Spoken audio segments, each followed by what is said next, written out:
Imagine the universe trembling once again, not from gods or Saiyans, but from a single name whispered in terror. Frieza, the Emperor of Destruction, still evolving beyond imagination. Black Frieza's arrival shattered every limit we thought existed.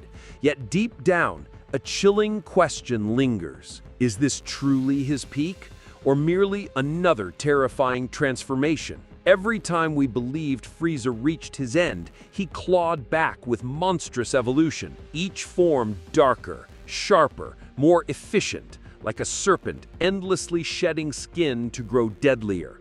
Golden Frieza was once enough to rival gods, his shimmering aura burning pride into mortals and deities alike. But then Black Frieza made that look like a child's game.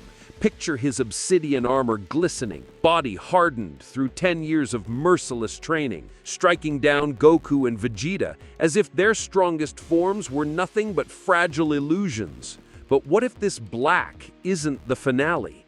What if Frieza has only begun peeling back layers of terror we've barely glimpsed in this fragile, chaotic cosmos? We've seen hints before, his transformations always cleaner, leaner, more efficient than Saiyans. Could his biology harbor an endless well, mutations waiting to awaken with ruthless precision? Some whisper Frieza's true final form wouldn't shine gold or fade into void black, but something unnatural, something that fuses silence, emptiness, and inevitability into pure destruction.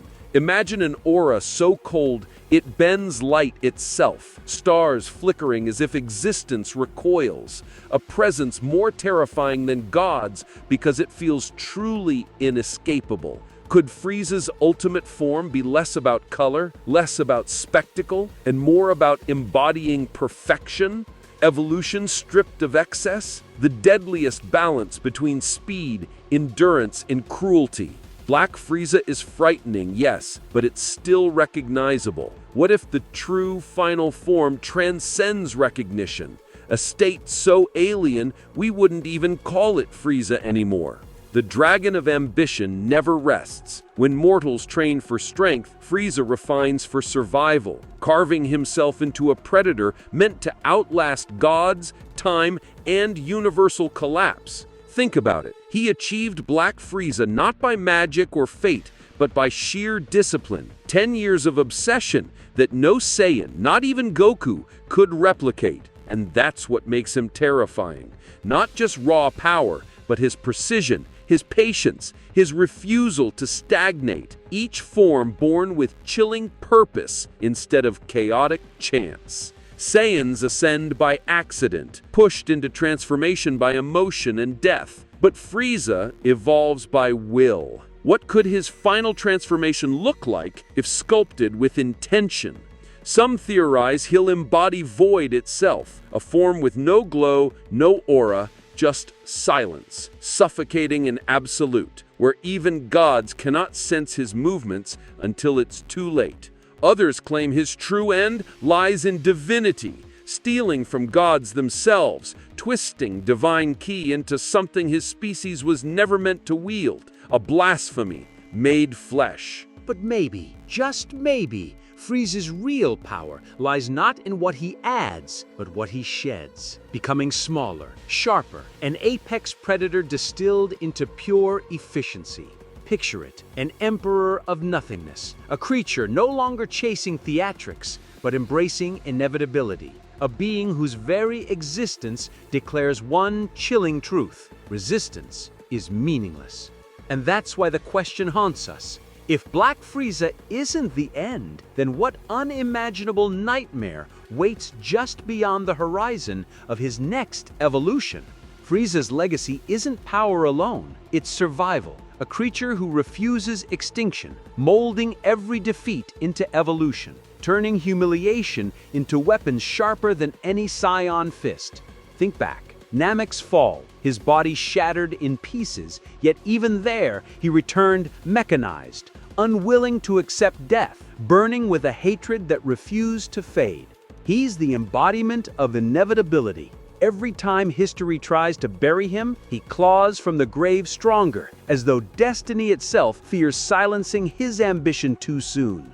Black Frieza wasn't a mistake. It was proof. Proof that this emperor can match, surpass, and humiliate warriors who've touched gods, because discipline is his deadliest weapon. Imagine the terror on Beerus's face if Frieza dares tread closer, not as an underling, but as an equal, mocking the very hierarchy of gods themselves. And that's the haunting question. Could Frieza's true final form place him beyond destruction, beyond divinity, an entity so efficient that even Zeno might hesitate before erasing? Think about his aura. Golden Frieza radiated pride. Black Frieza radiates death. But his true form could radiate nothing, absence itself, swallowing space in silence like collapsing stars. Imagine Goku, sensing nothing, unable to read ki, standing frozen as Frieza moves, not faster, not stronger, but invisible to perception, a ghost of unstoppable precision. Vegeta would rage, his pride broken once again, whispering in disbelief, "This isn't strength, this is inevitability." He doesn't fight anymore, he executes. And yet beneath that terror lies fascination, because deep down, part of us wonders, what does it mean to witness perfection not bound by mortal limits? Frieza's species was never studied, never understood, their potential untapped. What if Black was just the gateway, the first true glimpse into a biology designed for infinity? Could he possess transformations beyond colors, beyond titles, forms stripped down to something primal, where his existence itself becomes the ultimate expression of evolution's cruel design? It's not about surpassing Goku anymore. It's not about Vegeta. His war is with the cosmos itself, with the concept of limitation, with time daring to cage him. Picture a form not screaming with aura, but whispering, where the silence itself feels heavy, suffocating, as if reality bends in submission around his presence. What if his body becomes sleek, refined, smaller than ever, but his movements feel godlike, carrying the weight of universes with every step forward? That's the paradox. Frieza's final form might not look monstrous, but terrifyingly calm, a body sculpted by obsession, carrying eyes colder than any abyss you've ever imagined. Imagine him stepping onto a battlefield. No glow, no roar, just stillness. And in that stillness, even gods tremble, because there is no beginning or end. And the thought chills us, doesn't it? That somewhere in the shadows of space, Frieza may already be perfecting this nightmare, far beyond Black, far beyond comprehension. So when we ask, what is Frieza's true final form? Maybe the real fear is that we're not ready to see it when it finally arrives. Somewhere deep inside, Frieza knows the universe doesn't forgive tyrants, but power can rewrite forgiveness, bending morality until even gods kneel before what they cannot destroy. Goku, ever the optimist, might smile at the challenge, whispering, "So he's still climbing higher." But even his eyes would betray unease before something beyond mortal imagination. Vegeta, though, would not smile. His rage would harden into horror, realizing Frieza's existence itself threatens Saiyan pride more than any humiliation suffered across lifetimes. And imagine Whis, normally serene, eternally amused, falling silent, staff trembling as if sensing an anomaly no angel was ever designed to measure or comprehend. Because Frieza's final form wouldn't just break limits, it would rewrite them, reshaping rules that gods themselves thought untouchable, stretching existence into something no one dared to imagine. What does it mean when fear itself evolves? When the monster you once defeated returns, not louder, not bigger, but infinitely more precise, more untouchable. Close your eyes. Picture a battlefield frozen, wind silenced, as Frieza walks forward, each step rewriting the laws that bind matter, time, and space into submission. No roaring transformations, no explosive flares, just calm inevitability. The kind of power that doesn't announce itself because it no longer needs to prove anything. That silence would suffocate even Beerus, a god of destruction suddenly questioning if destruction itself still belongs to him, or if another hand now holds that title. And the irony burns. Frieza, the one we hated, the one we mocked, now embodying perfection more terrifying than any divine prophecy or Saiyan legend. Perhaps his final form isn't about beauty, isn't about intimidation, it's about inevitability. A shape molded to remind everyone that survival always outpaces morality.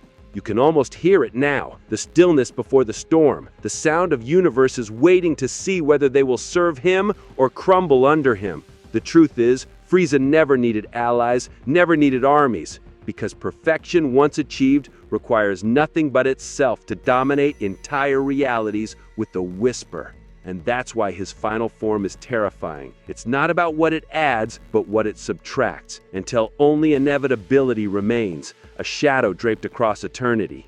Imagine standing there, watching him move, every instinct screaming fight or flight, yet knowing deep down, neither option matters when perfection walks toward you. Could Goku's boundless hope overcome it? Could Vegeta's relentless pride pierce it? Or would even Saiyan fury be reduced to sparks, flickering before a black hole? Because if Frieza Black was a warning, then his final form is prophecy, a whisper that the Emperor of Fear has not finished rewriting the universe. And maybe that's the real horror. Not his cruelty, not his ambition, but the terrifying possibility that his destiny was always greater than anyone dared to admit. Frieza's final form? It might not be chaos. It might not be destruction. It might be something worse. The calm, unshakable silence of inevitability. And when that silence finally falls, we'll ask ourselves one chilling question. Did we ever defeat him, or did we only delay the inevitable rise of perfection?